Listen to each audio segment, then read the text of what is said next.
Work from home రోజుకి 2 నుండి 3 గంటలు పనిచేస్తూ నెలకి 20,000 నుండి 25,000 వరకు సంపాదించే గొప్ప అవకాశం. ఎటువంటి అనుభవం అవసరం లేదు. పూర్తిగా ట్రైనింగ్ సపోర్ట్ ఇవ్వబడును. No joining fee, no marketing, no targets, no field work, no door to door sale.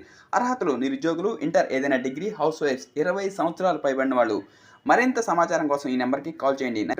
మానవతా స్వచ్ఛంద సేవా సంస్థ దర్శి శాఖ నూతన కార్యవర్గ ప్రమాణ స్వీకార కార్యక్రమం జూలై 16న బుధవారం రోజు సాయంత్రం 5 గంటలకు స్థానిక మండల ప్రజా పరిషత్ కార్యాలయ సమావేశం హాల్లో నిర్వహిస్తున్నట్లు సంస్థ ప్రతినిధులు తెలిపారు.